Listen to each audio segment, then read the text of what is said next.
Halo semuanya, selamat datang di ulasan mendalam kita hari ini. Wah, jujur saya super excited karena kita bakal ngebahas satu motor yang secara personal pasti punya tempat spesial di hati banyak pecinta roda 2. Yap, kita bahas Yamaha 135LC edisi 2026. Nah, buat kalian yang ada di Indonesia, pas lihat bentuknya pasti langsung ngebatin. Loh, ini kan Jupiter MX. Betul banget. Ironisnya, di saat nama besar Jupiter MX udah disuntik mati dan nggak lagi dijual di Indonesia, platform ikonik ini justru terus hidup, berevolusi, dan bahkan laku keras sebagai Yamaha 135LC di negara tetangga kita Malaysia. Kok bisa ya sebuah desain klasik bertahan menembus zaman? Yuk, kita cari tahu. Ada satu kutipan menarik dari sebuah artikel yang kayaknya tuh pas banget buat merangkum fenomena nostalgia ini.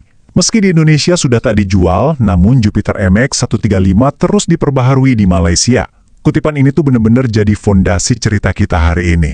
Ini bukan sekedar motor tua yang dipaksa hidup lagi loh, tapi ini soal sebuah mahakarya mekanis yang seolah menolak untuk usang.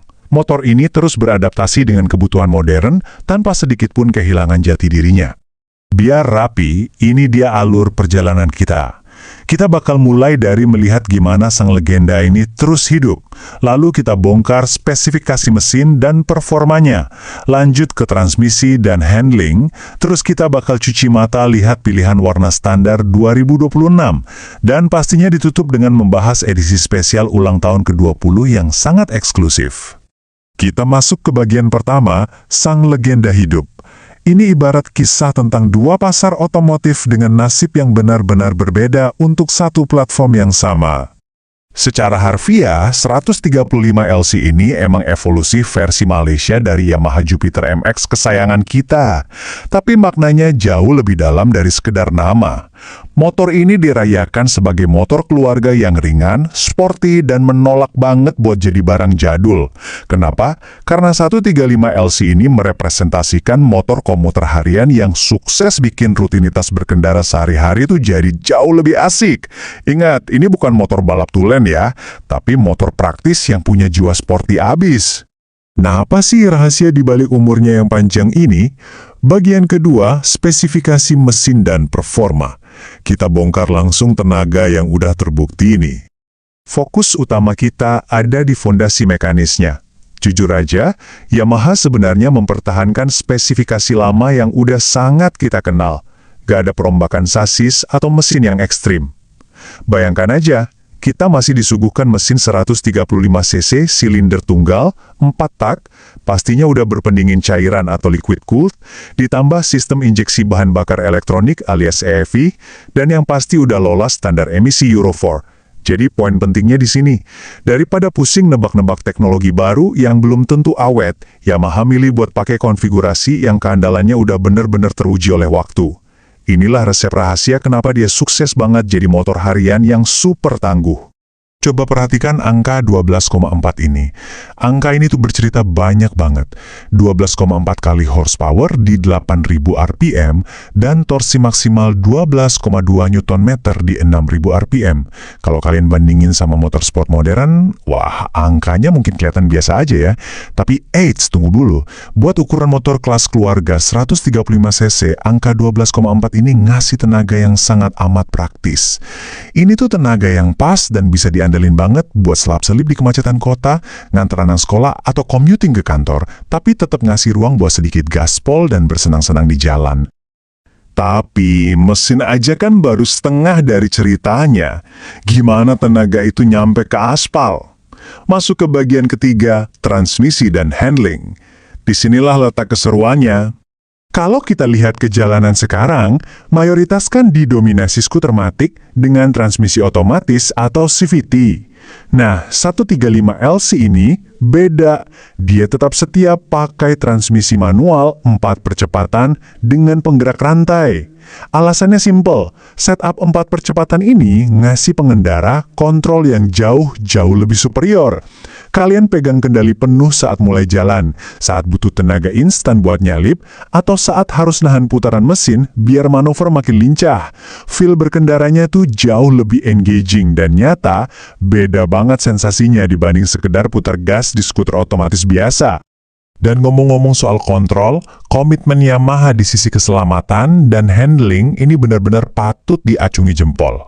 Di model 2026 ini, bagian pengeremannya udah pakai rem cakram hidrolik di depan dan belakang. Coba bandingin sama motor keluarga pada umumnya yang masih sering pakai rem tromol tradisional di roda belakang. Penggunaan cakram hidrolik ganda ini benar-benar sebuah upgrade yang masif loh. Ini ngasih ekstra rasa percaya diri, terutama kalau kalian harus ngerem mendadak di tengah lalu lintas kota yang padat. Pasti lebih pakem. Oke, otot dan tulang udah kita bahas tuntas. Sekarang waktunya kita masuk ke bagian keempat, warna standar baru 2026. Wah, estetikanya makin segar. Yamaha sukses banget nyegerin tampilan tanpa ngilangin karakter asli motor ini. Di versi standar, ada 3 pilihan warna baru yang luar biasa cakep. Pertama, ada Matador Red yang ngasih vibe super agresif dan bertenaga. Cocok banget buat kalian yang pengen nonjolin aura sporty motor ini. Kedua, Tank White. Ini tuh kelihatannya bersih, sleek, dan modern abis. Pilihan elegan banget buat cruising di jalanan perkotaan. Nah, yang ketiga ini paling unik menurut saya, yaitu Samba Green. Warna hijaunya ngasih sentuhan khas yang bikin kalian langsung menonjol di lautan motor lainnya. Jadi, setiap warna ini benar-benar memproyeksikan kepribadian yang beda di atas rangka sporty yang sama. Dan akhirnya, kita sampai di bagian yang paling ditunggu-tunggu. Bagian kelima, edisi terbatas ulang tahun ke-20. Ini dia perayaan puncak untuk sang legenda di Malaysia. Angka 5.000 ini cuma ngomongin satu hal, eksklusivitas tingkat tinggi. Betul sekali, Yamaha cuma memproduksi tepat 5.000 unit aja untuk edisi terbatas perayaan 20 tahun ini. Jadi kalau kalian bisa dapetin satu, kalian benar-benar punya bagian dari sejarah otomotif yang super langka. Terus, apa sih yang bikin 5.000 unit ini layak diburu kolektor?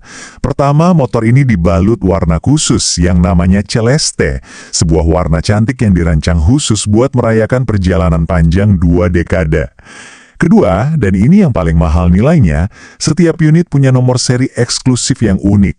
Jadi kalian bakal tahu persis motor kalian itu produksi nomor berapa dari total 5.000 unit. Keren banget kan? Dan ketiga, ada sentuhan manis berupa aksesori keranjang depan yang juga didesain khusus untuk memperingati edisi ini. Detail-detail premium kayak gini yang pada akhirnya ngerubah sebuah motor komuter harian jadi barang koleksi yang sangat amat didambakan. Pastinya, semua eksklusivitas tadi datang dengan harga yang sepadan. Untuk versi standar 2026, itu dibanderol sekitar Rp8.298, yang kalau dikonversi ke rupiah, kira-kira setara Rp36 juta.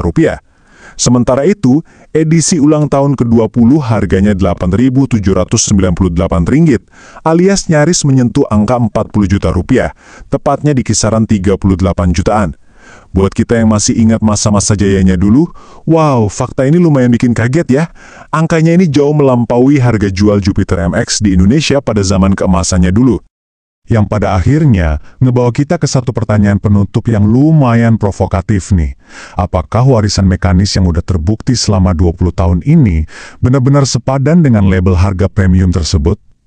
Bayangkan, hampir Rp40 juta untuk sebuah motor bebek 135 cc. Di satu sisi, kalian dapat spesifikasi mesin yang udah kebukti bandelnya, pengereman hidrolik superior, dan kontrol manual yang super fun. Tapi di sisi lain, kalian ngebayar mahal untuk sebuah estetika eksklusif dan rasa nostalgia yang kental. Gimana menurut kalian? Apakah perpaduan antara keandalan motor harian dan status barang koleksi langka ini cukup menjustifikasi harganya? Ini pertanyaan yang bakal saya tinggalin buat kalian renungkan hari ini. Terima kasih banyak udah ngikutin ulasan kita sampai habis, dan seperti biasa teruslah mencari tahu.